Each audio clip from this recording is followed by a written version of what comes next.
La modeste femme de ménage aide la douce vieille dame sourde humiliée par sa belle-fille millionnaire. Ce qui s'est passé ensuite va vous couper le souffle. Que feriez-vous si vous voyiez une gentille vieille dame sourde maltraitée et humiliée publiquement par sa propre belle-fille au milieu d'un centre commercial luxueux? Marina n'aurait jamais imaginé qu'un simple geste de compassion envers une inconnue changerait son destin pour toujours et déclencherait une chaîne d'événements qui la conduirait de nettoyer des sols en marbre à diriger une transformation qui impacterait des milliers de vies. Avant de continuer cette histoire qui vous émouvra jusqu'aux larmes, n'oubliez pas de mettre un like et de nous laisser un commentaire en nous disant depuis quel pays vous nous regardez. Vous nous suivez depuis le Mexique, l'Espagne, l'Argentine. Nous aimerions beaucoup savoir d'où vous nous regardez, car ces histoires sont pour tous ceux qui savent ce que signifie l'amour véritable et la valeur de la famille. Maintenant, continuons avec ce qui s'est passé ensuite, car ce qui s'est produit ce jour-là a changé sa vie pour toujours. Le réveil bon marché posé sur une boîte en carton indiquait 4h30 du matin lorsque Marina Estrada se réveilla dans sa petite chambre sur le toit, dans le quartier de Tepito à Mexico. La pièce était minuscule, à peine 9 mètres carrés qui faisait à la fois office de chambre, de cuisine et de salon. Le matelas mince sur lequel elle dormait était posé directement sur le sol en béton froid, et l'unique fenêtre de la pièce, petite et placée en hauteur, laissait à peine entrer la lumière des lampadaires de la rue.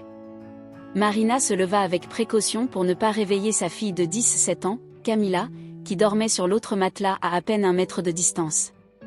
Elle s'habilla rapidement de son uniforme de nettoyage, un pantalon noir usé, une blouse blanche qui avait été raccommodée tant de fois qu'il ne restait presque plus de tissu d'origine, et des chaussures en plastique qui lui causaient des ampoules, mais qui étaient la seule chose qu'elle pouvait se permettre. Marina avait 38 ans, même si la vie difficile l'avait vieilli prématurément. Son visage portait des rides qui ne correspondaient pas à son âge. Ses mains étaient rêches et gercées à cause des produits chimiques de nettoyage, et son dos lui faisait constamment mal après de longues heures penchées à frotter les sols. Mais ses yeux, malgré tout, conservaient une étincelle de détermination qu'aucune quantité d'adversité n'avait réussi à éteindre. Avant de sortir, Marina s'agenouilla près du matelas où dormait Camila et caressa doucement les cheveux de sa fille. Camila était belle, avec des traits délicats et une expression paisible sur son visage endormi. Elle était née complètement sourde, une condition que les médecins avaient attribuée à des complications lors de l'accouchement. Le père de Camila, incapable d'accepter que sa fille soit différente, les avait abandonnés quand la petite n'avait que 6 mois. Marina n'avait jamais plus eu de nouvelles de lui. Élever seule une fille sourde avait été le plus grand défi de la vie de Marina, mais aussi sa plus grande bénédiction. Camila lui avait appris la force, l'amour inconditionnel et la beauté de la communication au-delà des mots parlés. Marina avait appris la langue des signes grâce à des vidéos gratuites sur Internet, en s'entraînant sans relâche pendant des années, jusqu'à ce que ses mains puissent bouger avec la même fluidité que sa langue. La langue des signes était devenue leur langue secrète, leur façon intime de se dire « je t'aime », de partager des blagues, de se connecter dans un monde qui les ignorait souvent toutes les deux. Marina sortit de la chambre sur le toit et commença à descendre les escaliers sombres et étroits de l'immeuble. Dehors, la ville de Mexico dormait encore en grande partie, avec seulement quelques vendeurs ambulants qui commençaient à préparer leurs étals pour la journée. Marina marcha 3 pâtés de maison jusqu'à l'arrêt de bus, où elle attendit 20 minutes dans le froid de l'aube jusqu'à l'arrivée du premier bus de la journée. Le trajet jusqu'à Polanco, l'un des quartiers les plus exclusifs de la ville, prenait 1h30 avec 2 correspondances. Marina utilisait ce temps pour se reposer, fermant les yeux, mais sans jamais vraiment dormir. Toujours attentive aux mouvements du bus et à ce qui l'entourait. En ville, une femme seule dans les transports publics tôt le matin devait toujours rester vigilante. Quand Marina arriva à Plaza Diamante, le centre commercial luxueux où elle travaillait depuis 8 ans, il était 6h pile du matin. Le contraste entre son quartier et cet endroit ne cessait de la frapper. Plaza Diamante était un temple de la consommation ostentatoire, avec des boutiques de créateurs dont Marina pouvait à peine prononcer les noms. Gucci, Louis Vuitton, Prada, Cartier. Les sols étaient en marbre italien importé. Les murs étaient décorés d'œuvres d'art qui valaient plus que tout ce que Marina gagnerait dans sa vie. Et la climatisation maintenait le lieu à une température parfaite, quel que soit le climat extérieur. Marina faisait partie de l'équipe de nettoyage du matin, le groupe invisible de travailleurs qui s'assurait que le centre commercial soit impeccable avant l'ouverture des portes à 10h. Il y avait 5 femmes dans son équipe, toutes issues de quartiers pauvres, toutes mères qui travaillaient, toutes invisibles pour les clients riches qui ne prenaient jamais la peine de regarder celles qui nettoyaient leurs déchets. La superviseuse de l'équipe de nettoyage s'appelait Lorena Campos et elle était probablement la personne la plus cruelle que Marina ait jamais connue. Lorena avait grandi dans la pauvreté, tout comme les femmes qu'elle supervisait, mais d'une manière ou d'une autre, obtenir ce petit morceau de pouvoir sur les autres avait transformé son cœur en pierre. Elle traitait son équipe comme des esclaves, critiquant constamment leur travail, leur refusant des pauses pour manger et les menaçant de licenciement à la moindre infraction. Marina, pourquoi es-tu arrivée exactement à 6 heures? Tu es censée arriver 5 minutes plus tôt pour préparer ton matériel. Lorena apparut comme un vautour, son visage maigre et amer tordu dans son expression habituelle de dégoût. Désolée, Lorena. Le bus a eu un peu de retard. C'est toujours le bus, c'est toujours quelque chose. Tu sais combien de femmes seraient ravies d'avoir ton travail. Il y a une file de 100 personnes qui attendent que tu fasses une erreur pour prendre ta place. Marina avait appris depuis longtemps que répondre ne faisait qu'aggraver les choses. Ça ne se reproduira pas, tu ferais mieux. Aujourd'hui tu as tout le 3e étage. Je veux que chaque centimètre de ce marbre brille comme un miroir. Et les toilettes publiques doivent être désinfectées 3 fois. Il y a eu une plainte hier à propos d'une tache sur l'un des miroirs. Le 3e étage du centre commercial avait environ 5000 m² de sol en marbre. Le nettoyer correctement prenait au moins 6 heures de travail continu, à genoux ou penché, à frotter chaque centimètre. Les toilettes publiques, avec leurs 20 cabines et lavabos en marbre, prenaient encore 2 heures. Et tout cela devait être terminé avant 10 heures, quand le centre commercial ouvrait au public. Marina prit son chariot de nettoyage chargé de balais, de seaux, de produits chimiques qui lui brûlaient les mains même à travers les gants en caoutchouc bon marché, et de brosses de différentes tailles. Elle commença dans le coin le plus éloigné du 3e étage, comme elle le faisait toujours, en travaillant méthodiquement par section. Pendant qu'elle travaillait, son esprit vagabondait vers Camila. Sa fille était en dernière année de lycée dans une école publique ordinaire, et non dans une école spécialisée pour sourds comme Marina l'aurait souhaité.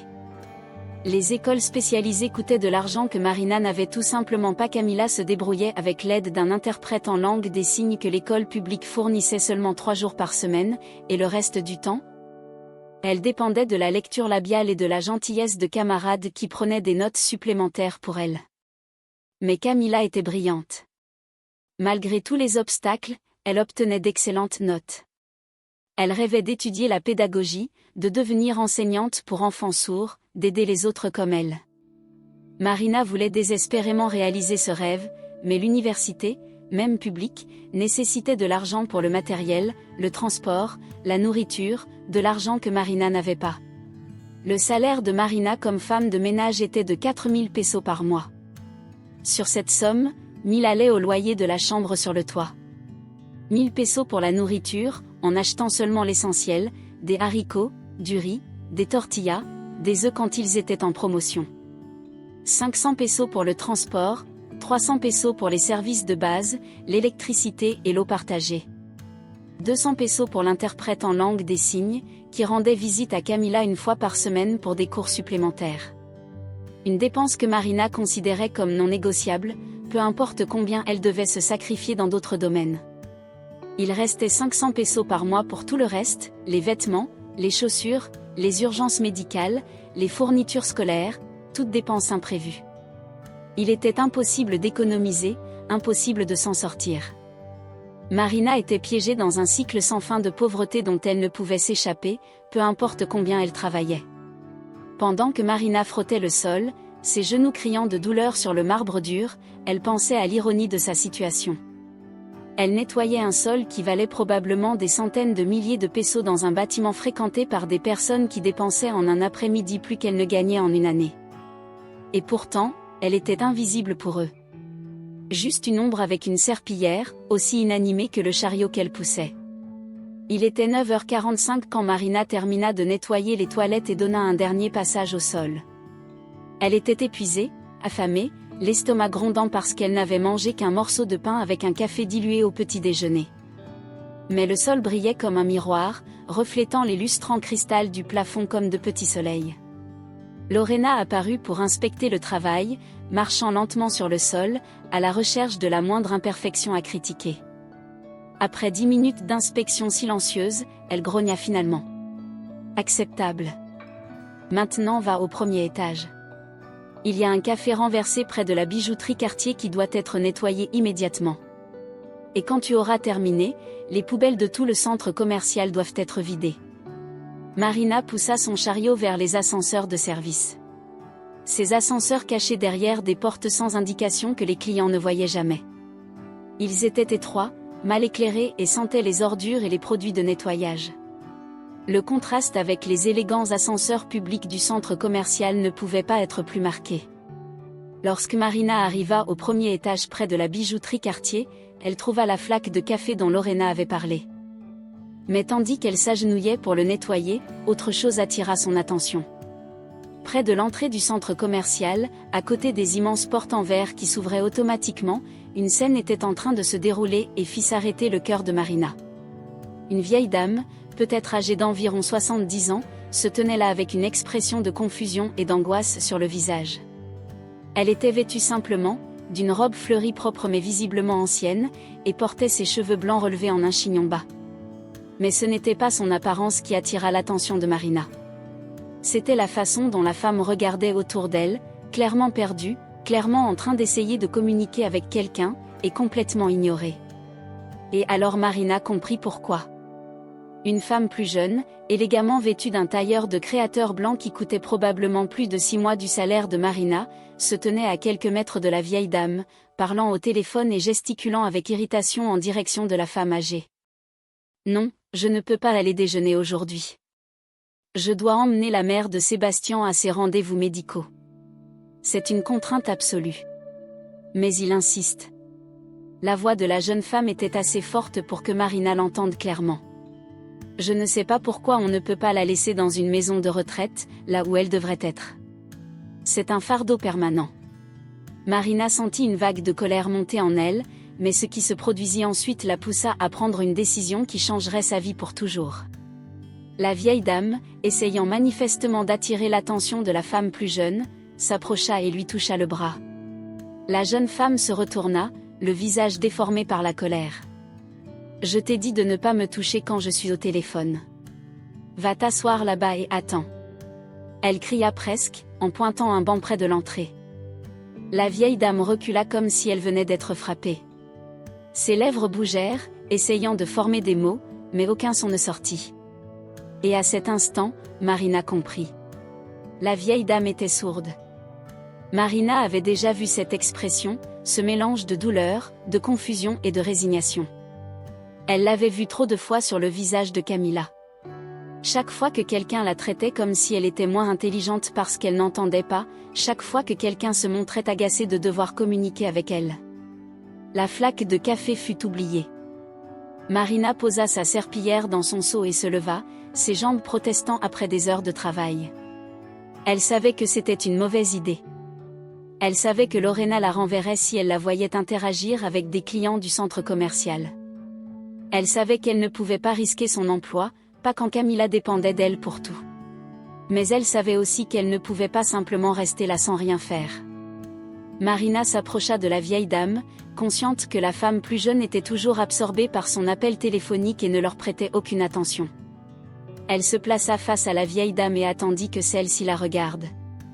Alors, avec les mains qu'elle avait entraînées pendant 17 ans pour communiquer avec sa fille, Marina signa. « Bonjour madame. Je m'appelle Marina. Puis-je vous aider ?» L'effet fut comme un miracle. Les yeux de la vieille dame, jusqu'alors éteints et résignés, s'ouvrirent avec une surprise absolue. Sa bouche forma un parfait cercle. Pendant un instant, elle resta simplement à fixer Marina, comme si elle n'arrivait pas à croire ce qu'elle voyait. Puis, les mains visiblement tremblantes d'émotion, la vieille dame répondit en langue des signes. « Vous parlez ma langue. Vous parlez vraiment ma langue. » Les larmes commencèrent à couler sur ses joues ridées, même si elle souriait. Un sourire si lumineux et si plein de soulagement qu'il brisa le cœur de Marina. « Oui, madame, je parle votre langue. Ma fille est sourde. C'est elle qui me l'a apprise. » La vieille dame porta ses 2 mains à sa poitrine, comme si elle essayait de contenir son cœur débordant. Je n'arrive pas à croire que quelqu'un me parle. Personne ne me parle directement. Cela fait des mois que personne ne me parle en langue des signes, à part ma voisine. Comment vous appelez-vous? Marina signa avec un sourire doux. Doña Isabel. Isabel Moreno, veuve de Reyes. C'est un honneur de vous rencontrer, Doña Isabel. Est-ce que vous allez bien? Vous sembliez confuse il y a un instant. Les yeux de Doña Isabel se remplirent à nouveau de larmes. Je suis ici avec ma belle-fille, Victoria. Elle m'a amenée pour m'emmener à un rendez-vous médical, mais elle ne me dit rien. Elle ne m'explique pas où nous allons ni ce qui se passe. Elle me fait juste attendre et me traite comme si j'étais un meuble qu'on déplace d'un endroit à un autre. Marina sentit la colère brûler dans sa poitrine. Ce n'est pas juste. Vous méritez d'être traité avec respect.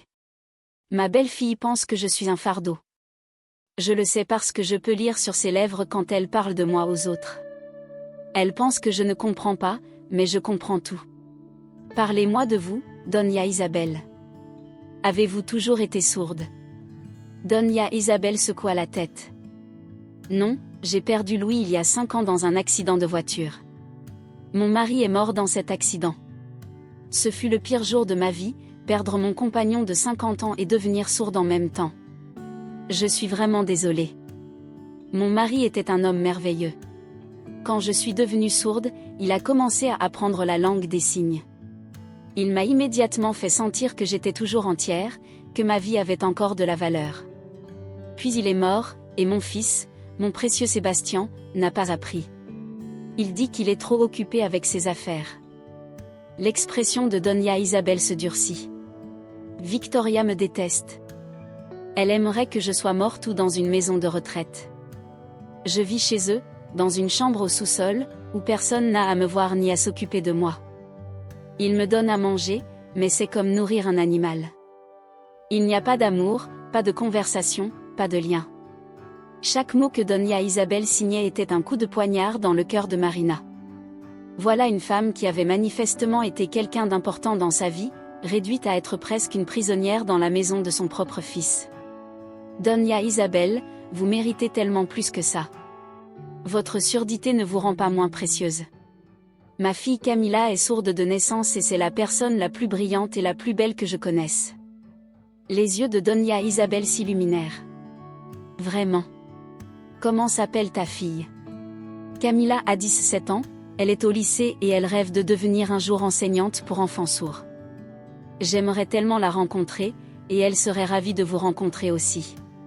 À ce moment-là, la voix de Victoria fendit l'air comme un couteau. Isabelle, qu'est-ce que tu fais?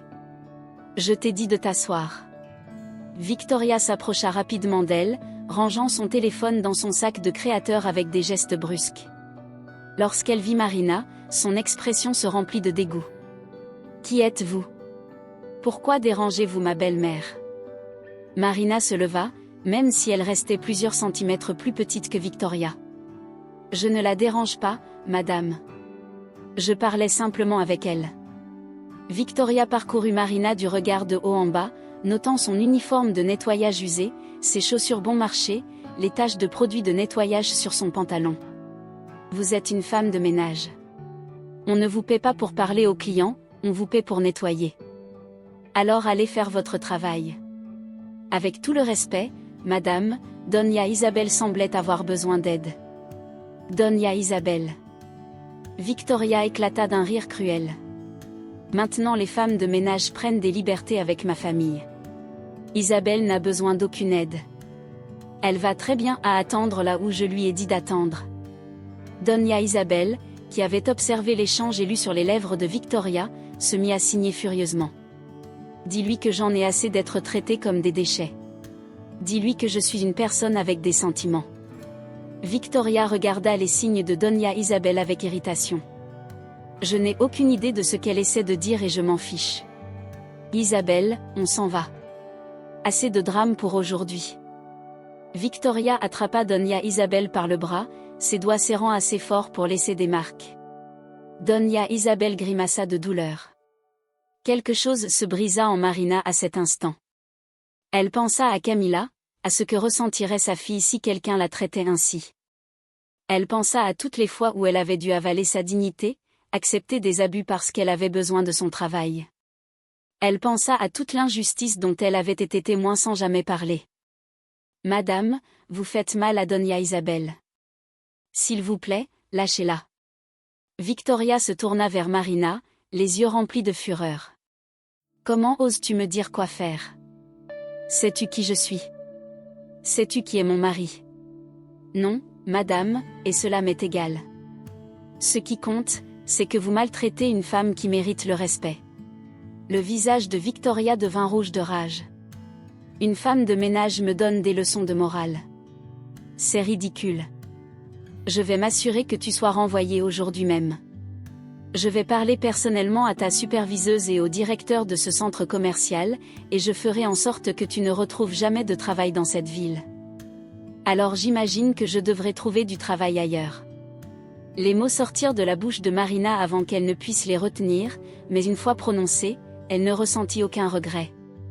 À ce moment-là, Lorena apparut comme une tornade. Elle avait observé la scène à distance et avait tout vu. « Marina, qu'est-ce que tu fiches? Retourne travailler immédiatement. » Cet employé, cracha presque Victoria. Elle vient de m'insulter et d'interférer dans mes affaires familiales. J'exige qu'elle soit renvoyée immédiatement. Lorena ne regarda même pas Marina avant de répondre. Bien sûr, madame. Vous avez tout à fait raison. Marina, vous êtes renvoyée. Remettez votre uniforme et vos clés tout de suite et quittez le centre commercial. Marina eut l'impression qu'on venait de lui vider un seau d'eau glacée sur la tête. La réalité de ce qui venait de se produire la frappa avec la force d'un train. Elle venait de perdre son emploi, son seul revenu. Comment allait-elle payer le loyer? Comment allait-elle nourrir Camilla? Comment allait-elle payer l'interprète de sa fille? Mais lorsqu'elle regarda Doña Isabel, elle vit des larmes couler sur le visage de la vieille dame, et les mains de Doña Isabel bougeaient rapidement en signe. « Je suis tellement désolée. C'est de ma faute. Pardonne-moi, s'il te plaît. » Marina répondit en langue des signes, ignorant les regards confus de Victoria et de Lorena. « Ce n'est pas votre faute, Doña Isabel. Vous n'avez rien à vous reprocher. Ça en valait la peine. Assez avec ces gestes bizarres. » Victoria tira Doña Isabel vers la sortie. « On s'en va maintenant. » Tandis que Victoria entraînait Doña Isabel vers la porte, la vieille dame se retourna pour regarder Marina une dernière fois. Ses lèvres bougèrent pour former le mot merci, et Marina hocha la tête. Lorena attendit que Victoria et Doña Isabel soient sortis du bâtiment avant de se tourner vers Marina, les yeux emplis de pur venin. « Tu sais ce que tu viens de faire perdre. Cette femme est Victoria Mendoza de Reyes. Son mari, Sébastien Reyes, possède la moitié des immeubles commerciaux de Polanco.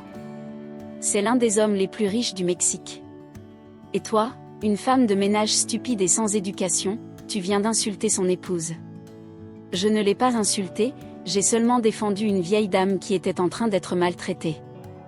Je ne te paie pas pour réfléchir, je ne te paie pas pour avoir des opinions.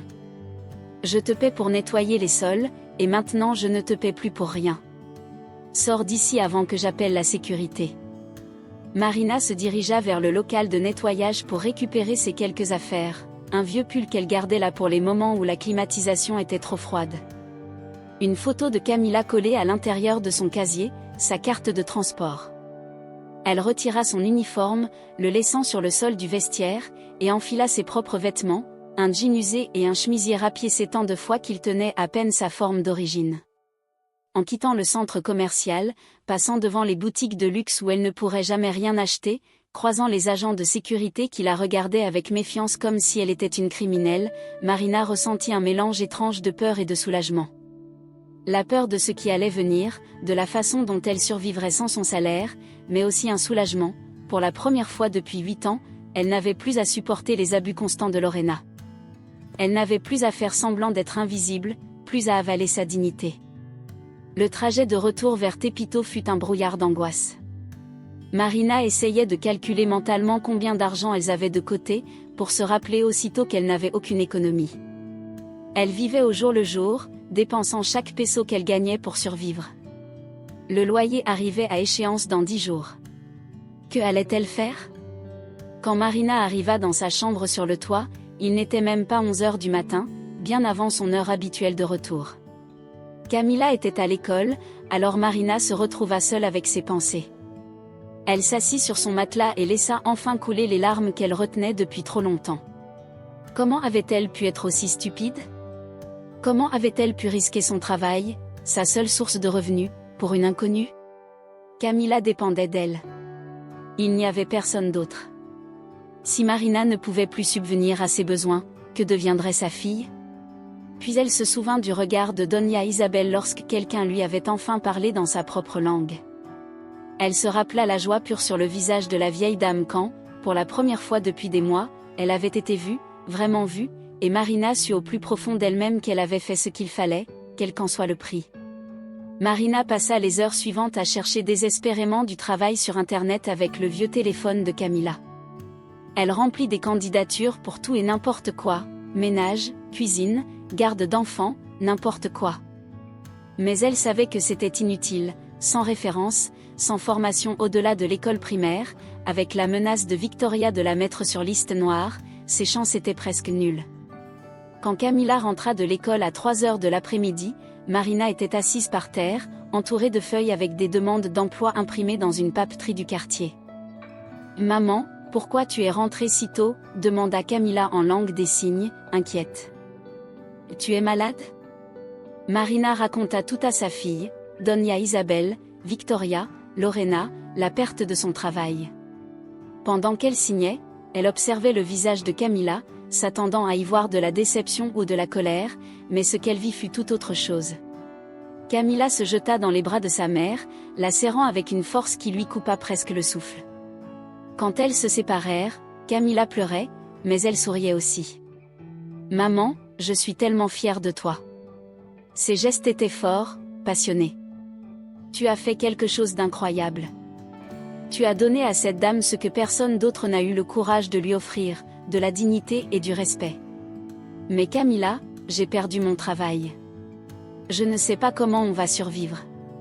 On trouvera une solution. On y arrive toujours. » Camila essuya les larmes de sa mère avec ses mains. « Maman, toute ma vie tu m'as appris à être forte, à défendre ce qui est juste, à ne jamais laisser qui que ce soit me faire sentir moins précieuse parce que je suis sourde. Aujourd'hui, tu as mis en pratique tout ce que tu m'as enseigné. Tu as fait pour cette dame ce que tu as toujours fait pour moi. Tu m'as fait me sentir vue, entendue, précieuse. Je t'aime tellement, ma belle. Moi aussi je t'aime, maman. Et tout ira bien.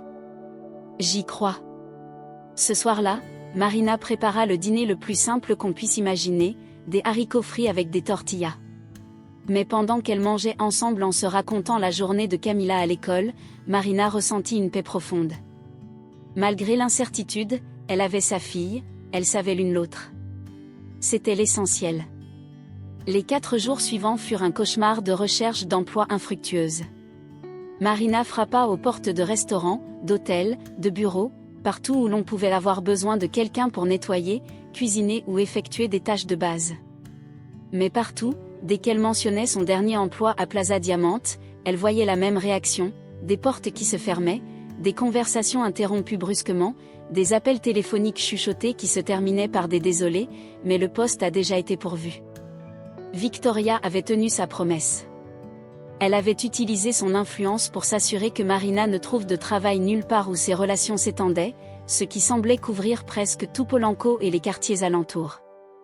L'après-midi du 5e jour après son licenciement, alors que Marina commençait à envisager la terrifiante possibilité de devoir quitter leur chambre sur le toit et peut-être vivre dans la rue, son vieux téléphone portable sonna. Un numéro inconnu. D'ordinaire, elle ne répondait pas aux appels inconnus, pensant qu'il s'agissait d'arnaque ou de démarcheurs, mais quelque chose, un instinct qu'elle ne sut expliquer, la poussa à décrocher. « Bonjour, mademoiselle Marina Estrada. » La voix à l'autre bout du fil était masculine, grave, polie, avec cet accent qui trahissait l'argent et une éducation privilégiée. Oui, c'est moi. Qui est à l'appareil? Je m'appelle Sébastien Reyes. Je crois que vous avez rencontré ma mère, Isabelle, il y a quelques jours à Plaza Diamante. Le cœur de Marina s'arrêta net. Sébastien Reyes. Le mari de Victoria. Le millionnaire. L'homme qui, selon elle, allait s'assurer qu'elle ne retravaillerait jamais en ville. Monsieur Reyes, commença Marina d'une voix tremblante, mais il l'interrompit doucement. S'il vous plaît, laissez-moi parler d'abord. Ma mère m'a raconté ce qui s'est passé ce jour-là. Elle m'a dit comment vous avez été la seule personne à prendre le temps de lui parler, de communiquer avec elle dans sa propre langue, de la traiter avec la dignité et le respect qu'elle mérite. Elle m'a raconté comment vous l'avez défendue face à mon épouse, en sachant que cela vous coûterait votre emploi. Marina ne savait pas quoi répondre. Ce n'était pas ce qu'elle s'attendait à entendre. Mademoiselle Estrada, j'ai profondément honte du comportement de mon épouse ce jour-là, et j'ai encore plus honte de réaliser que j'ai permis que cette situation dure pendant 5 ans. J'ai été tellement absorbée par mes affaires, tellement concentrée sur la construction de mon empire financier, que je n'ai pas vu comment ma propre mère était traitée dans ma maison. Monsieur Reyes, votre mère est une femme exceptionnelle. Elle mérite bien plus que cela. Et cela va changer. Mon épouse et moi avons eu des conversations très difficiles ces derniers jours.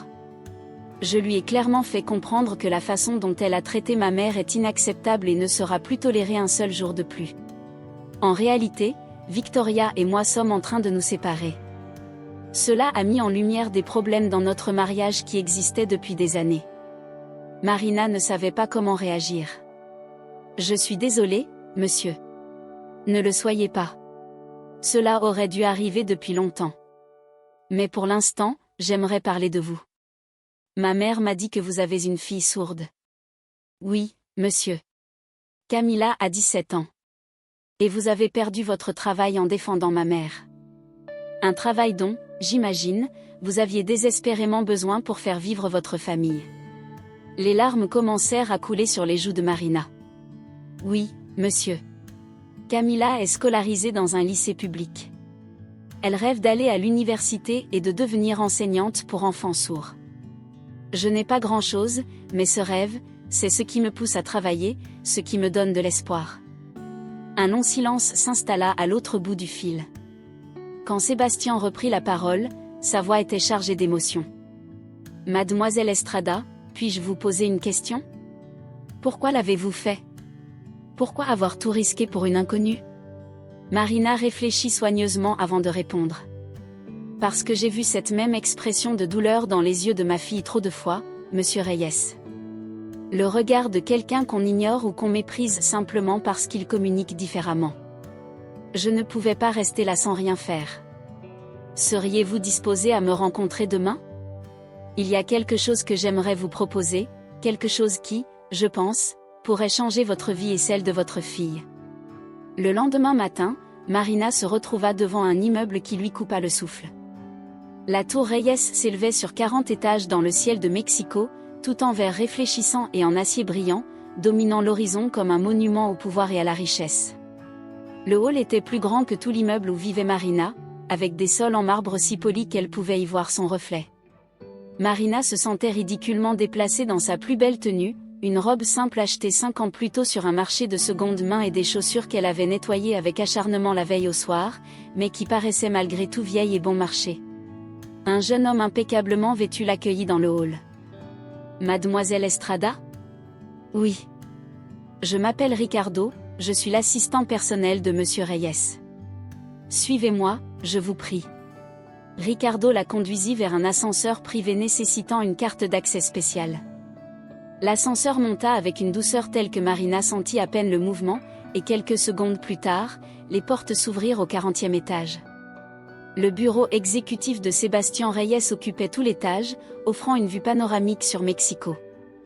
Marina pouvait tout voir, les gratte-ciel du centre, l'ange de l'indépendance au loin, les montagnes qui entouraient la vallée. Monsieur Reyes vous attend dans son bureau privé. Par ici, s'il vous plaît. Le bureau de Sébastien était exactement ce que Marina avait imaginé, en même temps, rien de ce à quoi elle s'attendait. Il était immense, de la taille de plusieurs chambres comme celle que Marina louait. Le bureau était en acajou massif, les fauteuils en cuir italien, les œuvres au mur valaient probablement des millions, mais il y avait aussi des touches personnelles, des photographies de Doña Isabel plus jeune, de Sébastien enfant avec ses parents, des paysages mexicains qui parlaient d'amour pour le pays. Sébastien Reyes se leva lorsque Marina entra. Il avait 44 ans, grand, séduisant, de cette manière que seul l'argent sait polir. Cheveux impeccablement coupés, costume qui coûtait sans doute plus que tout ce que possédait Marina, chaussures en cuir brillantes. Mais lorsqu'il la regarda, il n'y avait aucune condescendance dans ses yeux, seulement autre chose, du respect, de la gratitude et peut-être une pointe de honte. « Mademoiselle Estrada, merci d'être venue. Je vous en prie, asseyez-vous. » Il ne désigna pas l'espace formel derrière son bureau, mais un canapé confortable près des fenêtres. Il s'assit lui-même sur un fauteuil face à elle, supprimant la barrière de pouvoir que le bureau aurait créée. « Puis-je vous offrir quelque chose à boire, café, thé, eau, jus ? » « De l'eau, ça ira, merci. » La voix de Marina paraissait minuscule dans cet espace immense. Sébastien servit lui-même 2 verres d'eau dans une carafe en cristal et en tendit un à Marina avant de s'asseoir. « Mademoiselle Estrada, je veux d'abord vous présenter mes excuses les plus sincères pour le comportement de mon épouse et pour les conséquences que vous avez subies à cause de votre bonté envers ma mère. » « Vous n'avez pas à vous excuser, monsieur Reyes. »« Si, j'en ai besoin, parce que j'ai été complice de ce comportement en n'y prêtant pas attention. Pendant 5 ans, j'ai permis que ma mère soit traitée comme un fardeau dans ma propre maison. J'ai utilisé mon travail comme excuse pour ne pas apprendre la langue des signes, pour ne pas vraiment communiquer avec elle. Je me disais que j'étais trop occupée, que j'avais trop de responsabilités. » Sébastien se leva et s'approcha de la fenêtre, regardant la ville en contrebas. « Savez-vous quelle était ma véritable excuse ? La lâcheté. Il était plus facile d'éviter l'effort d'apprendre sa langue que d'affronter mon propre malaise. Et pendant ce temps, ma mère vivait chez moi en se sentant complètement seule. Monsieur Reyes, s'il vous plaît, laissez-moi terminer. » Il se tourna vers elle. « Et puis ma mère m'a parlé de vous, une femme qui n'a pas seulement appris la langue des signes pour sa propre fille, mais qui a utilisé ce savoir pour défendre une inconnue qui était maltraitée, une femme qui a risqué et perdu son unique moyen de subsistance pour faire ce qui était juste. Je n'ai fait que ce que n'importe quelle mère aurait fait. Non, vous n'avez pas fait ce que ferait n'importe quelle mère, vous avez fait ce que ferait une personne extraordinaire, et cela m'a fait voir à quel point j'ai été égoïste et aveugle. » Sébastien retourna s'asseoir. « J'ai donc pris plusieurs décisions. La première, c'est que j'ai commencé des cours intensifs de langue des signes le lendemain même de ma conversation avec ma mère. J'aurais dû le faire il y a 5 ans, mais mieux vaut tard que jamais. Je sais déjà signer des phrases de base et chaque jour j'apprends davantage. » Les yeux de Marina s'ouvrirent de surprise. « C'est merveilleux, monsieur Reyes. » La deuxième décision est que ma mère ne vit plus au sous-sol de ma maison comme une prisonnière. Elle a emménagé dans une magnifique suite au 2e étage avec vue sur le jardin. J'ai engagé une infirmière, également fluent en langue des signes, pour l'accompagner et veiller à ce que tous ses besoins soient satisfaits. Doña Isabel doit être très heureuse. Elle l'est plus que je ne l'ai vue depuis 5 ans. Mais il y a une 3e décision que j'ai prise, et c'est de celle-ci que je veux vous parler. Sébastien sortit un dossier de son bureau et le posa sur la table basse entre eux. J'ai décidé de créer une fondation dédiée à l'amélioration de la vie des personnes sourdes et de leurs familles au Mexique. Elle s'appellera la Fondation Voix Silencieuse et sa mission sera de fournir des ressources, de l'éducation, des opportunités d'emploi et du soutien à la communauté sourde. Le cœur de Marina se mit à battre plus vite. Cela paraît incroyable. La Fondation aura plusieurs programmes, des bourses complètes pour des étudiants sourds qui souhaitent fréquenter des écoles spécialisées ou des universités. Des formations gratuites en langue des signes pour les familles et les entreprises. Des programmes d'emploi reliant des personnes sourdes à des postes significatifs où leurs compétences pourront s'épanouir, ainsi que des campagnes de sensibilisation pour changer la perception sociale de la surdité. Monsieur Reyes, c'est exactement ce dont des familles comme la mienne ont besoin. Je le sais. Et c'est pour cela que je veux que vous dirigiez cette fondation. Je veux que vous en soyez la directrice exécutive. Marina était certaine d'avoir mal entendu. Pardon. Je veux que vous dirigiez la fondation. Mademoiselle Estrada, vous avez une expérience de vie qu'aucune quantité d'éducation formelle ne peut enseigner.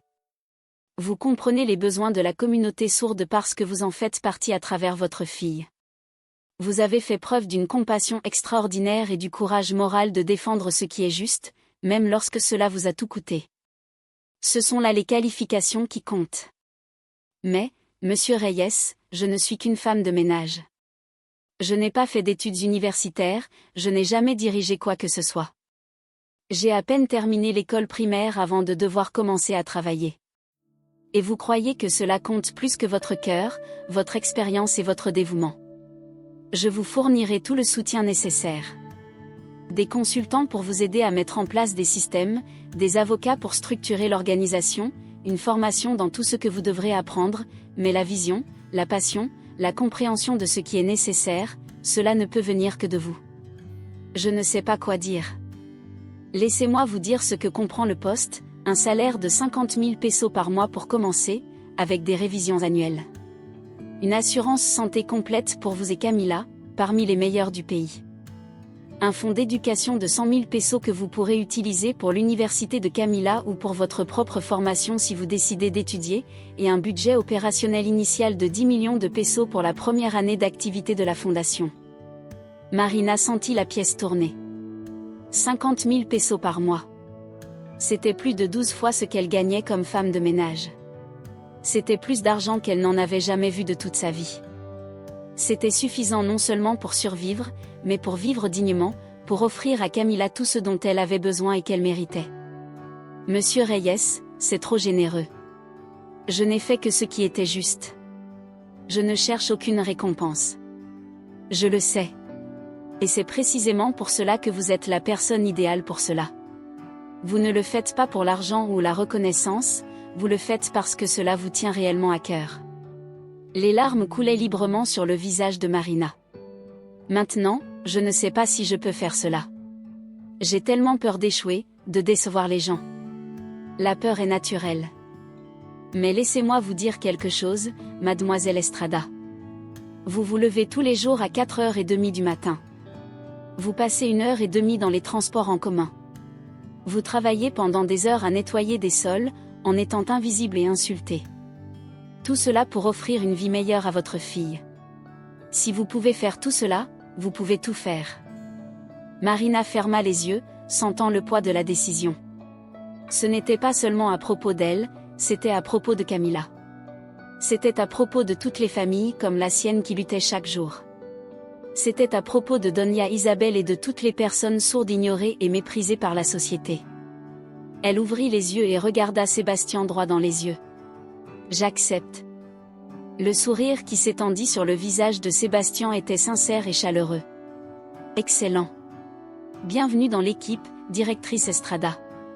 Directrice. Marina faillit rire devant l'absurdité du titre. Directrice, c'est votre titre officiel et croyez-moi, vous le mériterez chaque jour avec le travail que nous sommes sur le point de commencer. Sébastien ouvrit le dossier posé sur la table.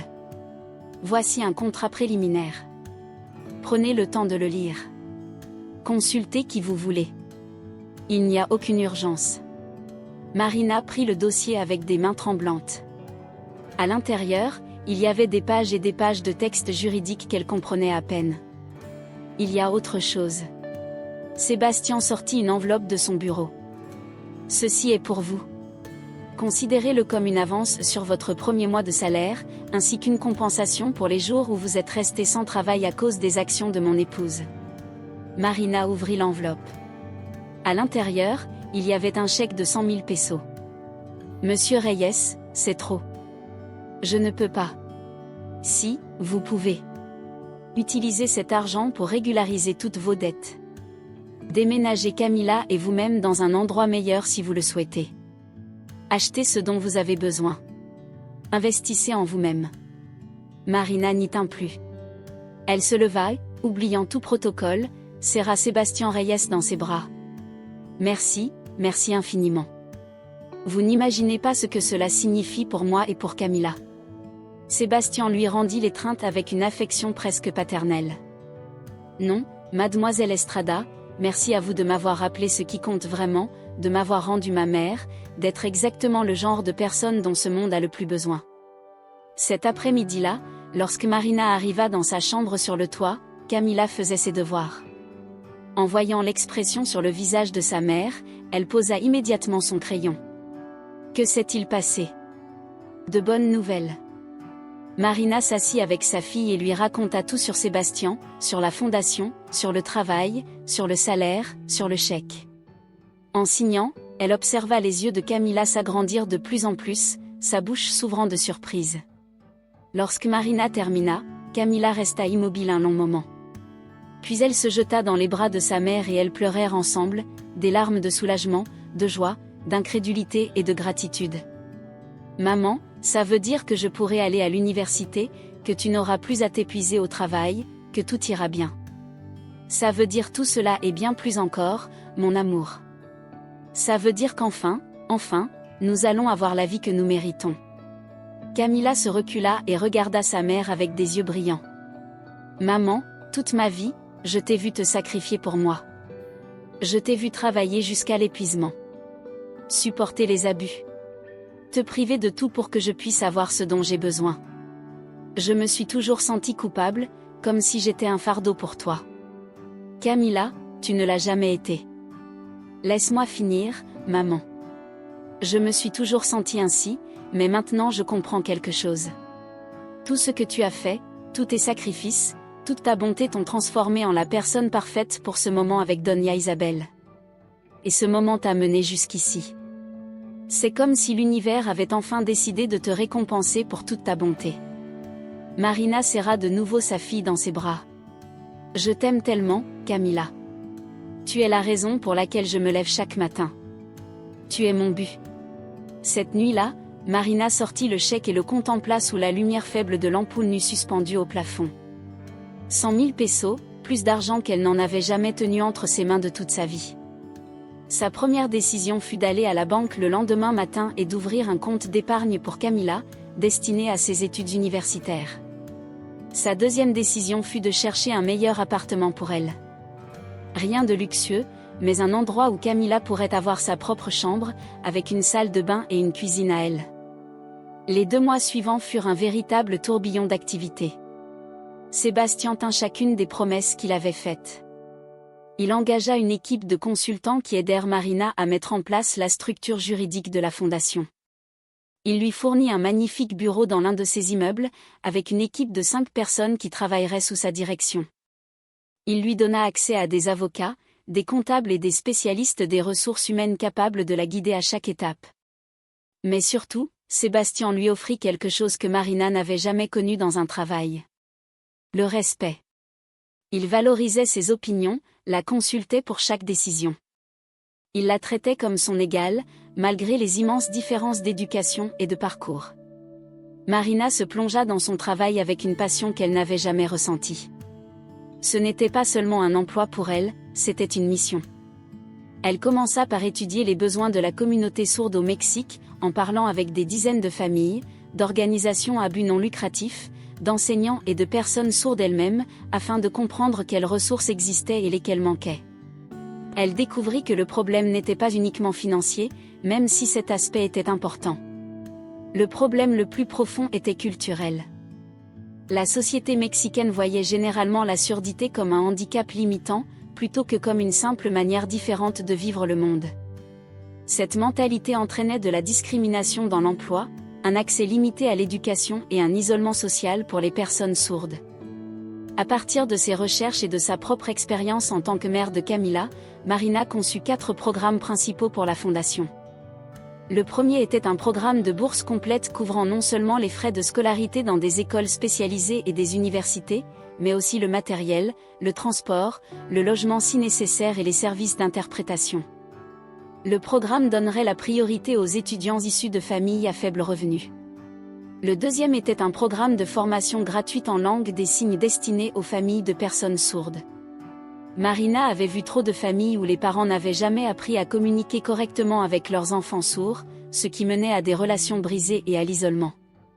Le troisième consistait en des ateliers de sensibilisation et de formation de base en langue des signes pour les entreprises, les écoles publiques, les hôpitaux et les organismes gouvernementaux. L'objectif était de rendre la société plus inclusive. Le quatrième, et peut-être le plus ambitieux, était un programme d'emploi qui ne se contenterait pas de mettre en relation des personnes sourdes avec des emplois, mais qui travaillerait avec les entreprises pour créer de vraies opportunités où les compétences des personnes sourdes seraient reconnues et valorisées.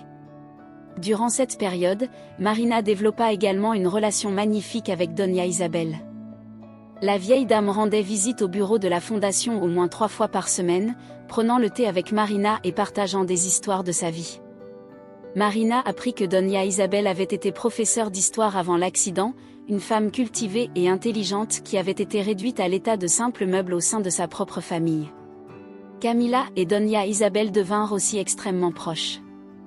La vieille dame devint la grand-mère que Camila n'avait jamais eue, la conseillant sur l'université, lui enseignant l'histoire, partageant son amour des livres. Doña Isabel présenta également Camila à d'autres jeunes sourds issus de familles plus aisées, élargissant son cercle social d'une manière qui n'avait jamais été possible auparavant. Sébastien, fidèle à sa parole, apprenait la langue des signes avec une détermination impressionnante. Même si ses gestes étaient encore un peu maladroits, l'effort qu'il faisait signifiait tout pour Doña Isabel. Pour la première fois depuis 5 ans, mère et fils pouvaient avoir de vraies conversations, profondes, sans barrière. Quant à Victoria, la procédure de divorce était en cours. Apparemment, elle l'avait très mal vécu, rancunière que Sébastien ait choisi sa mère et sa fondation plutôt qu'elle. Mais à la surprise de personne, on l'avait déjà vue avec un autre homme riche, passant visiblement très vite à sa prochaine source de statut et de confort matériel. 3 mois après la rencontre initiale à Plaza Diamante, la fondation Voix Silencieuse était prête pour son lancement officiel. Marina organisa un événement d'inauguration dans l'un des hôtels de luxe de Sébastien, invitant les médias, des organisations à but non lucratif, des familles de la communauté sourde et d'importantes figures publiques. Le soir de l'événement, Marina se tint devant le miroir des toilettes pour femmes de l'hôtel, se reconnaissant à peine. Elle portait une robe professionnelle bleu marine que Sébastien avait insisté pour lui acheter. Ses cheveux étaient coiffés avec élégance, et pour la première fois de sa vie adulte, elle se sentait belle, pas seulement à l'extérieur, mais aussi à l'intérieur. Elle se sentait précieuse, elle se sentait vue. Camila apparut derrière elle dans le miroir, resplendissante dans sa propre robe couleur lavande. « Maman, tu es magnifique. »« Merci, mon amour. »« Toi aussi. »« Je suis tellement nerveuse. »« Il n'y a aucune raison de l'être. »« Tu vas être brillante. »« Tu vas changer le monde ce soir. » La salle de réception était remplie de plus de 200 personnes. Marina aperçut des journalistes des principaux médias, des responsables gouvernementaux, des représentants d'autres organisations à but non lucratif, surtout, des dizaines de familles de la communauté sourde venues découvrir ce que promettait cette nouvelle fondation. Lorsque le moment de son discours arriva, Marina monta sur scène, le cœur battant si fort qu'elle était certaine que tout le monde pouvait l'entendre. Elle avait préparé un discours écrit, mais lorsqu'elle vit tous ces visages tournés vers elle, en particulier ceux des familles de la communauté sourde, elle sut qu'elle devait parler avec son cœur. « Bonsoir à tous », commença-t-elle en signant tout en parlant. « Je m'appelle Marina Estrada et il y a 3 mois, j'étais femme de ménage dans un centre commercial de luxe. Je gagnais 4000 pesos par mois et je vivais dans une chambre sur un toit avec ma fille, dans l'un des quartiers les plus pauvres de cette ville. » Elle vit la surprise sur certains visages. Sébastien n'avait pas partagé toute son histoire avec la plupart des invités. Chaque matin, je me levais à 4h30. Je passais 1h30 dans les transports en commun et je passais des heures à nettoyer des sols en marbre qui valaient plus que tout ce que je pourrais gagner dans ma vie. J'étais invisible pour les personnes riches qui marchaient sur ces sols que je nettoyais. Je n'étais qu'une ombre avec une serpillière. Mais j'avais quelque chose qui me rendait riche malgré ma pauvreté, ma fille Camila. Camila est née sourde et élever une fille sourde en tant que mère célibataire et pauvre a été le plus grand défi de ma vie, mais aussi ma plus grande bénédiction. Camila m'a appris la force, l'amour inconditionnel et la beauté de la communication au-delà des mots. Marina chercha Camila dans la salle et lui sourit. Sa fille pleurait, tout en souriant. Il y a 3 mois, j'ai vu une vieille femme sourde être maltraitée et humiliée publiquement par sa propre belle-fille. J'ai vu dans ses yeux la même expression de douleur que j'avais vue trop souvent dans ceux de ma fille. Et à ce moment-là, j'ai pris une décision qui a changé ma vie pour toujours. J'ai décidé d'agir. Cette décision m'a coûté mon travail, ma seule source de revenus. Pendant un instant, elle m'a coûté mon espoir. Mais elle m'a aussi mené ici, à cet instant, à cette opportunité de faire une réelle différence dans la vie des personnes sourdes et de leurs familles à travers tout le Mexique. La voix de Marina se brisa sous l'émotion. La Fondation Voix Silencieuse existe parce que je crois que chaque personne mérite d'être vue, mérite d'être entendue, mérite d'être traitée avec dignité, quelle que soit sa manière de communiquer. Elle existe parce que j'ai vécu la lutte d'élever un enfant sourd sans ressources. Elle existe parce que je sais ce que cela fait d'être invisible. Cette fondation offrira des bourses complètes aux étudiants sourds. Elle proposera une formation gratuite en langue des signes pour les familles. Elle travaillera à changer la perception sociale de la surdité et créera de véritables opportunités d'emploi où les personnes sourdes pourront briller. Marina regarda droit dans les yeux les familles de la communauté sourde. À toutes les mères et à tous les pères ici présents qui se battent comme je me suis battue, je vous vois. À tous les jeunes sourds qui rêvent d'études et de carrières réussies, je vous entends. À tous ceux qui se sont déjà sentis invisibles, vous comptez. Les applaudissements qui suivirent furent assourdissants, et Marina remarqua qu'ils n'étaient pas faits seulement de claquements de mains, mais aussi d'applaudissements signés, des mains agitées dans l'air, la manière dont la communauté sourde applaudit. Voir cela, voir toute la salle unie à cet instant, brisa et guérit le cœur de Marina en même temps. Après son discours, Sébastien monta sur scène. Lui aussi signait en parlant. Ses gestes n'étaient pas encore fluides, mais clairement travaillés avec soin. Je voudrais partager quelque chose avec vous tous. Ma mère, Isabelle Moreno, veuve de Reyes, est ici ce soir. Il désigna l'endroit où Doña Isabel était assise au premier rang, élégamment vêtue, souriante avec des larmes dans les yeux. Il y a 5 ans, ma mère a perdu Louis dans le même accident qui a emporté mon père. Et moi, son fils unique, je n'ai pas fait l'effort d'apprendre à communiquer avec elle dans sa nouvelle langue. Je l'ai laissée vivre dans ma maison en se sentant complètement seule, complètement invisible. Je me disais que j'étais trop occupée, mais la vérité, c'est que j'étais égoïste et lâche. Sébastien fit une pause, visiblement ému. Mais ensuite, une femme qui ne connaissait pas ma mère, qui ne me devait rien, qui avait tout à perdre, a défendu ma mère lorsqu'elle l'a vue être maltraitée. Marina Estrada m'a donné une leçon que je n'oublierai jamais. La valeur d'une personne ne se mesure pas à son compte en banque ou à son niveau d'éducation, mais à son caractère et à sa bonté. Il se tourna vers Marina. Marina, merci de m'avoir rendu ma mère. Merci d'avoir créé cette fondation qui aidera des milliers de familles et merci d'être un exemple de ce que nous devrions tous aspirer à être, courageux, compatissant et prêt à défendre ce qui est juste, quel qu'en soit le prix. Le reste de la soirée passa comme dans un flou de conversations, de promesses de soutien et de nouvelles connexions. Plusieurs entreprises s'engagèrent à participer au programme d'emploi. 2 universités exprimèrent leur intérêt pour un partenariat autour des bourses, surtout, des dizaines de familles s'inscrivirent pour recevoir des services. À la fin de la soirée, après le départ de tous les invités, Marina se retrouva seule sur le balcon de l'hôtel avec Sébastien et Doña Isabel. Camila était à l'intérieur, en train de discuter avec d'autres jeunes sourds qu'elle avait rencontrés. « Tu as été incroyable ce soir », signa Doña Isabel à Marina. « Mon cœur est si rempli que j'ai l'impression qu'il va éclater. »« Je n'aurais rien pu faire sans vous deux », répondit Marina en langue des signes. « Sébastien, sans ton soutien et tes ressources, rien de tout cela n'aurait été possible. Et Doña Isabel, sans vous connaître, je n'aurais jamais eu le courage de parler ce jour-là. » Sébastien, suivant la conversation du mieux qu'il pouvait et demandant parfois des précisions, dit Marina, « Il y a encore quelque chose que je veux te dire, quelque chose à quoi je pense depuis ces dernières semaines. » « Qu'est-ce que c'est ? » Tu as prouvé être une dirigeante exceptionnelle ces derniers mois. Tu as transformé cette fondation, d'une simple idée en une réalité pleinement fonctionnelle. Tu as conçu des programmes qui répondent réellement aux besoins de la communauté et surtout, tu as inspiré tous ceux qui travaillent avec toi. Merci, mais laisse-moi finir. J'ai pris la décision de tripler le budget de la fondation pour l'année prochaine. Au lieu de 10 millions de pesos, tu en auras 30 pour travailler, et j'augmente ton salaire à 80 000 pesos par mois. Marina sentit ses jambes se dérober. Sébastien, c'est trop généreux. Ce n'est pas exactement ce que tu mérites. Et il y a encore autre chose. J'ai acheté un immeuble entier pour la fondation. Nous ne partagerons plus d'espace avec mes autres entreprises. Tu auras ton propre bâtiment de 4 étages où tu pourras développer les programmes comme tu le jugeras nécessaire. Les larmes coulaient sur les joues de Marina. Je ne sais pas quoi dire.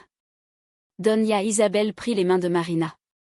Dis que tu resteras toujours toi-même, que le succès ne changera pas ton cœur bienveillant, que tu continueras à voir les personnes invisibles et à leur donner une voix. Je le promets, pour toujours. Tous les trois restèrent sur ce balcon à regarder les lumières de la ville en contrebas, chacun réfléchissant à la façon dont leur vie avait changé de manière si radicale en si peu de temps.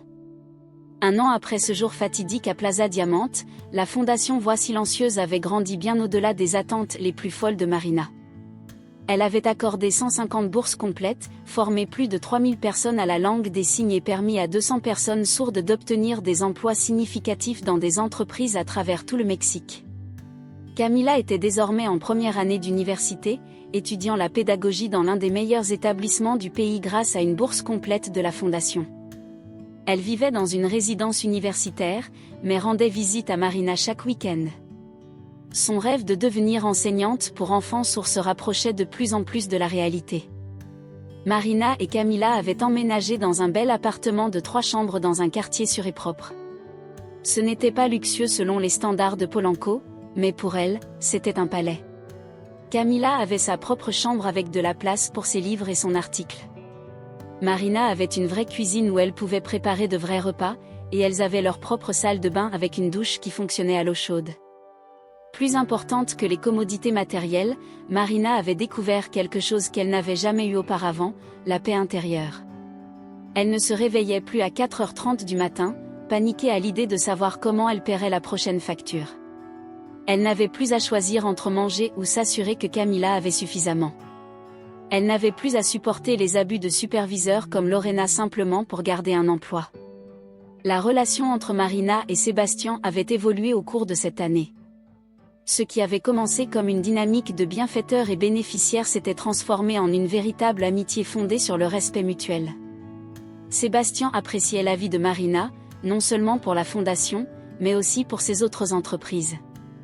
Il lui demandait souvent conseil sur la manière de rendre ces sociétés plus inclusives et lentement, sans que ni l'un ni l'autre ne l'ait prévu, cette amitié commença à se transformer en quelque chose de plus. Marina le remarqua d'abord dans de petites choses. La façon dont Sébastien la regardait lorsqu'il pensait qu'elle ne faisait pas attention, la manière dont il cherchait des excuses pour passer du temps avec elle en dehors du travail, comment leur conversation dépassait largement le cadre strictement professionnel. Et elle, même si elle essayait de le nier, avait commencé à ressentir autre chose que de la gratitude et du respect pour lui. Mais Marina était terrifiée par cette attirance. Les différences entre eux étaient immenses. Il était un millionnaire diplômé d'université d'élite. Elle avait à peine terminé l'école primaire. Il évoluait dans des cercles de pouvoir et d'influence. Elle avait passé la majeure partie de sa vie à être invisible. Comment quelque chose entre eux pourrait-il fonctionner ? Un soir, quelques mois après le lancement de la fondation, Sébastien invita Marina à dîner chez lui. Il dit qu'il voulait discuter des projets d'expansion de la fondation, mais lorsque Marina arriva, elle découvrit qu'il avait préparé le dîner lui-même et que Doña Isabel avait opportunément décidé de passer la nuit chez une amie. « J'espère que ça ne te dérange pas », dit Sébastien en lui servant du vin. « Je sais que j'ai dit que c'était un dîner de travail, mais ce n'est pas le cas. Je voulais passer du temps avec toi, juste nous deux. » Marina sentit son cœur s'emballer. « Sébastien, s'il te plaît, laisse-moi parler avant que je perde le courage. » Il s'assit en face d'elle à la table. « Marina, ces derniers mois ont été les plus significatifs de ma vie. Pas seulement à cause du travail incroyable que nous faisons avec la fondation, même si c'est important, mais à cause de toi. J'ai passé toute ma vie adulte à construire un empire entrepreneurial. Je pensais que c'était ce qui me rendrait heureux, ce qui donnerait un sens à ma vie, mais je me trompais. Tu m'as appris ce qui compte vraiment. La connexion, la compassion, un but qui va au-delà de l'argent. Sébastien, tu es un homme merveilleux, mais nous sommes trop différents. Nous venons de mondes complètement différents et ça compte. Marina, peu m'importe d'où tu viens, ce qui m'importe c'est qui tu es. Ta bonté, ta force, ton dévouement envers Camilla, ta passion pour aider les autres. Je suis tombé amoureux de toi, de tout ce que tu es. Les larmes commencèrent à couler sur les joues de Marina. J'ai tellement peur. Peur que ça ne fonctionne pas, peur de perdre tout ce que nous avons construit. Peur que Camilla soit blessée si les choses tournent mal. Sébastien se leva et s'approcha d'elle, s'agenouillant devant sa chaise. Moi aussi j'ai peur, mais j'ai appris quelque chose cette dernière année. Cela vaut la peine de prendre des risques pour ce qui compte vraiment. Et toi, Marina, tu comptes plus que je ne peux l'exprimer. Je ne sais pas si je peux faire ça. Je ne sais pas si je peux être ce dont tu as besoin. Tu es déjà tout ce dont j'ai besoin. Tu es vrai, tu es authentique, tu es toi. Je ne veux pas que tu changes quoi que ce soit. Je ne veux pas que tu fasses semblant d'être quelqu'un que tu n'es pas. Je veux être avec toi exactement tel que tu es. Marina regarda ses yeux qui lui étaient devenus si familiers, si chers au cours des derniers mois. Elle y vit une sincérité absolue, sans aucune trace de condescendance ou de pitié. Il la voyait comme son égale, malgré toutes les différences de leur situation. « J'ai besoin de temps, dit-elle finalement. J'ai besoin de m'assurer que c'est réel. Et j'ai besoin de parler avec Camilla. Elle est ma priorité. Je comprends parfaitement. Prends tout le temps dont tu as besoin. Et je veux que tu saches que quoi que tu décides, ta position au sein de la fondation est totalement sécurisée. Ce n'est pas un chantage émotionnel. Tu mérites ce poste pour tes propres mérites. Merci de comprendre. » Cette nuit-là, Marina raconta tout à Camilla. Sa fille l'écouta attentivement, ses mains bougeant pour poser quelques questions, son expression sérieuse et réfléchie. Lorsque Marina eut terminé, Camilla signa « Maman, tu l'aimes ?» Marina réfléchit soigneusement avant de répondre. « Je crois que oui, mais j'ai tellement peur. » « De quoi as-tu peur ? » De ne pas être suffisante pour lui, qu'un jour il se rende compte qu'il mérite d'être avec quelqu'un de son monde, que tu sois blessé si tout se termine mal. Camilla prit les mains de sa mère. « Maman, toute ma vie je t'ai vu te sacrifier pour moi. Tu as mis mes besoins avant les tiens à chaque décision. Tu n'es jamais sortie avec quelqu'un. Tu n'as jamais eu de vie romantique parce que tu étais trop occupée à t'occuper de moi. Mais tu es ma priorité, Camilla. Je le sais et je t'aime pour ça. Mais maman, toi aussi tu mérites d'être heureuse. Tu mérites que quelqu'un prenne soin de toi pour une fois. Et Sébastien est un homme bien. J'ai vu comment il te traite, comment il te respecte, comment il valorise ce que tu fais. Il n'est pas comme ces autres hommes riches qui voient les gens comme des objets. Ça te dérangerait si j'explorais cette possibilité avec lui. Maman, ça me dérangerait si tu ne le faisais pas. Tu as passé 17 ans à t'assurer que je sois heureuse. Il est temps que tu penses aussi à ton propre bonheur. Et honnêtement, j'aime bien Sébastien. Il est gentil avec moi, avec Donia Isabelle, avec tout le monde. Je pense que tu pourrais être heureuse avec lui. Marina serra sa fille dans ses bras. Quand es-tu devenue si sage? J'ai appris de la meilleure, signa Camilla avec un sourire. Les mois suivants furent une période d'exploration prudente pour Marina et Sébastien. Ils commencèrent lentement, avec des dîners après le travail, des promenades au parc le week-end lorsque Camilla était occupée par ses propres activités, de longues conversations sur tout et sur rien. Sébastien était patient, ne la pressant jamais, laissant Marina fixer le rythme de leur relation. Et progressivement, Marina commença à croire que c'était réel. Sébastien n'essayait pas de la sauver ni de la transformer en quelqu'un qu'elle n'était pas. Il l'aimait pour ce qu'elle était, une mère dévouée, une dirigeante passionnée, une femme forte qui avait survécu et prospéré malgré toutes les difficultés. Les 4 personnes, Marina, Camilla, Sébastien et Donia Isabelle, devinrent une famille choisie, passant régulièrement du temps ensemble, célébrant les anniversaires et les fêtes comme une unité. Donia Isabelle adorait Camilla comme si elle était sa propre petite fille. Sébastien avait développé une relation paternelle avec Camilla, la soutenant dans ses études, écoutant ses préoccupations, la traitant toujours avec respect et affection. 2 ans après ce jour fatidique à Plaza Diamante, la Fondation Voix Silencieuses était reconnue au niveau national comme une référence en matière de droits et de ressources pour les personnes sourdes. Marina avait été invitée à prendre la parole lors de conférences, à conseiller le gouvernement sur les politiques publiques et était apparue dans de nombreux médias. La jeune femme qui avait à peine terminé l'école primaire était désormais considérée comme une experte et une leader dans son domaine. Mais Marina n'oublia jamais d'où elle venait. Elle continuait à se rendre régulièrement à Tepito, travaillant avec des familles à faible revenu, s'assurant que la fondation serve ceux qui en avaient le plus besoin, et pas seulement ceux qui étaient les plus visibles ou les plus faciles à aider. Pour le 2e anniversaire du lancement de la fondation, Sébastien organisa une célébration dans le même hôtel où avait eu lieu l'événement initial. Cette fois, il y avait 500 personnes dans la salle, parmi lesquelles des hauts fonctionnaires du gouvernement, des représentants d'organisations internationales et des centaines de familles de la communauté sourde. Après les discours officiels et les présentations des réalisations de la fondation, Sébastien demanda le silence pour une annonce spéciale. Il y a 2 ans, ma vie a changé lorsque j'ai rencontré une femme extraordinaire. Marina Estrada m'a appris ce qu'est le vrai courage, la bonté authentique et ce qui compte réellement dans la vie. Marina, assise dans le public aux côtés de Camila et de Doña Isabel, sentit son cœur s'emballer. Marina m'a appris que l'amour ne connaît pas de frontières de classe sociale ni d'éducation, que 2 personnes issues de mondes complètement différents peuvent trouver une véritable connexion fondée sur des valeurs partagées et le respect mutuel. Sébastien descendit de la scène et s'avança vers Marina. Il s'agenouilla devant elle en sortant une petite boîte de velours de sa poche. Marina Estrada, tu as fait de moi un homme meilleur, un meilleur fils, je l'espère, un bon compagnon. Me ferais-tu l'honneur de m'épouser ? Toute la salle retint son souffle.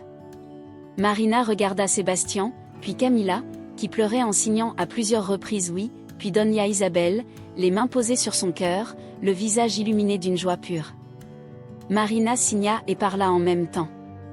Oui, oui, je veux t'épouser. La salle explosa en applaudissements parlés et signés, une magnifique cacophonie de célébration. Sébastien glissa la bague au doigt de Marina et l'embrassa, scellant leur engagement devant tous ceux qui avaient fait partie de leur parcours.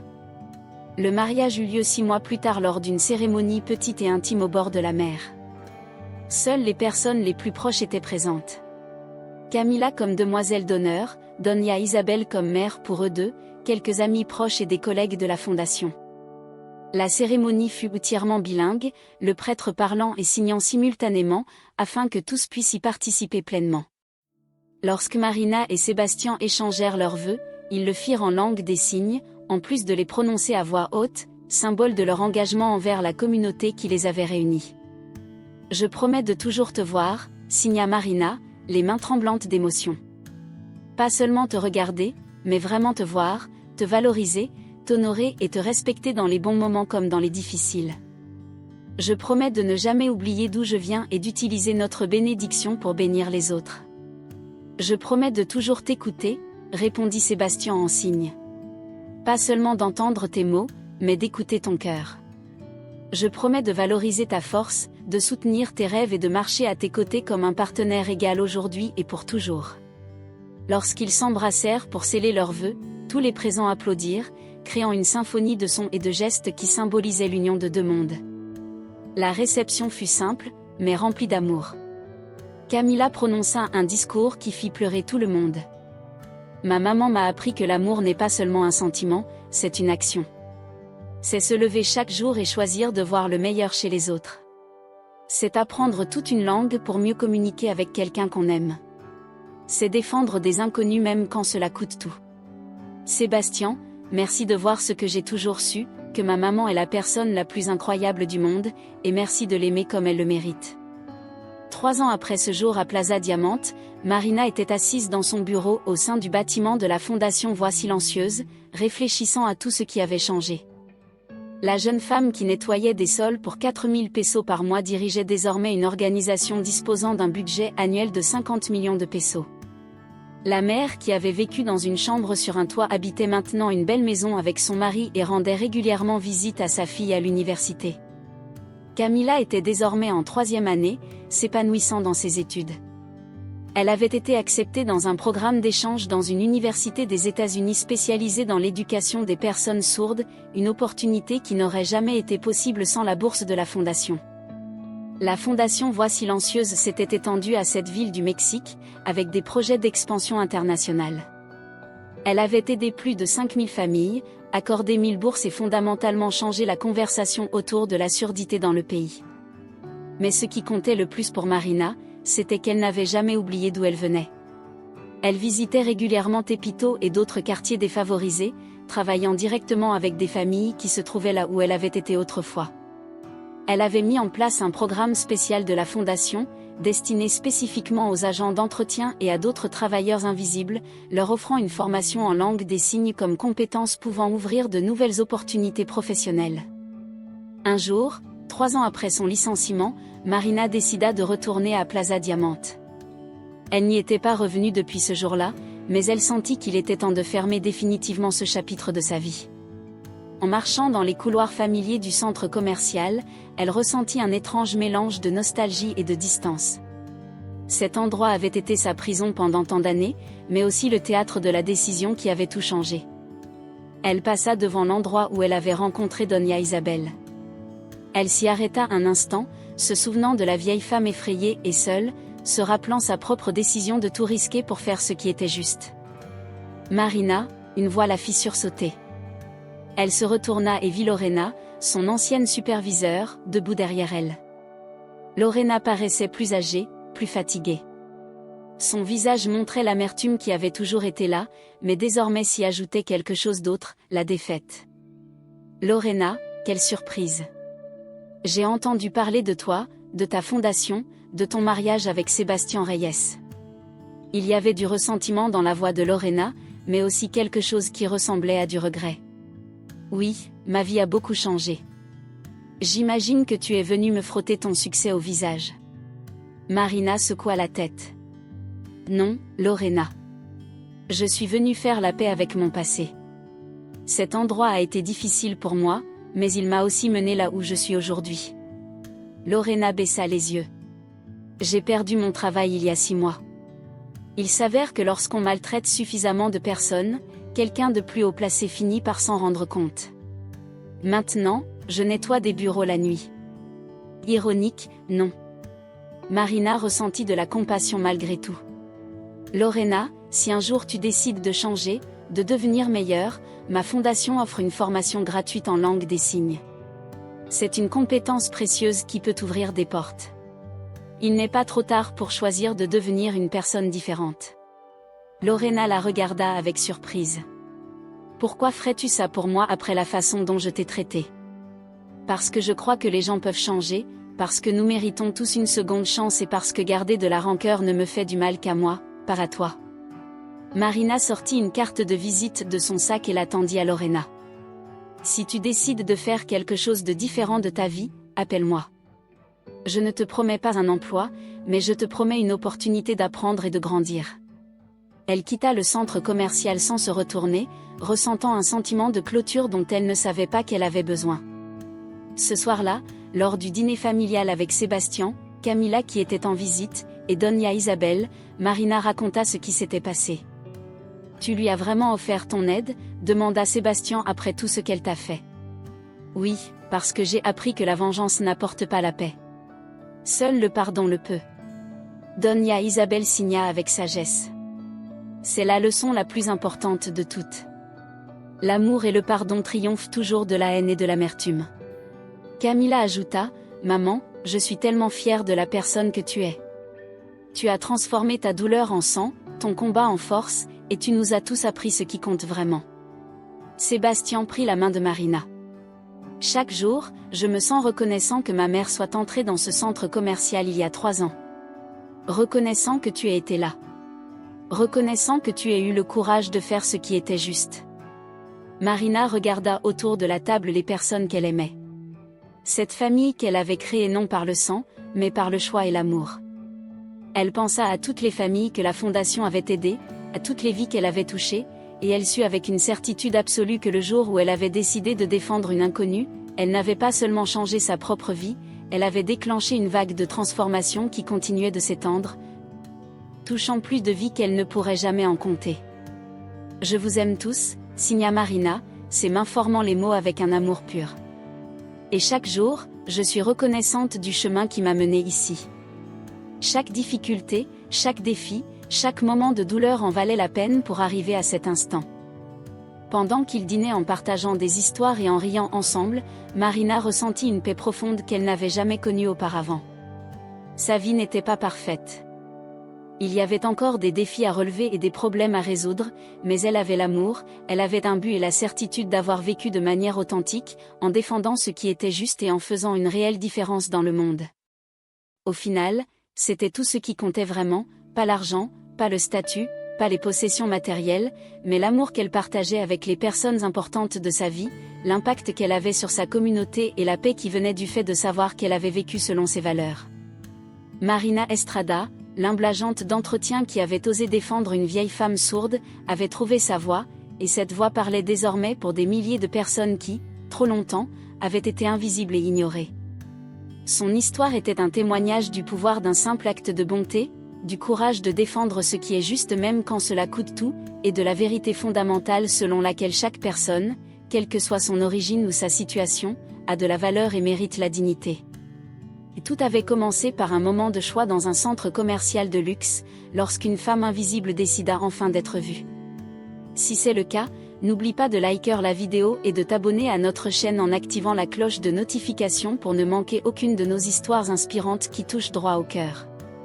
Partage cette vidéo avec tes amis et ta famille, parce que nous avons tous besoin de nous rappeler que la bonté triomphe toujours et qu'un simple geste peut tout changer. Et ne pars pas encore, car la prochaine vidéo qui apparaît à l'écran raconte une autre histoire incroyable de dépassement de soi, d'amour véritable et de justice que tu voudras absolument voir. Clique sur cette vidéo maintenant, tu vas l'adorer. Souviens-toi, ne sous-estime jamais le pouvoir de défendre ce qui est juste, car un acte de bonté peut transformer non seulement une vie, mais le monde entier. Nous t'attendons dans la prochaine vidéo avec encore plus d'histoires qui t'inspireront et te feront croire en la bonté humaine. À très bientôt.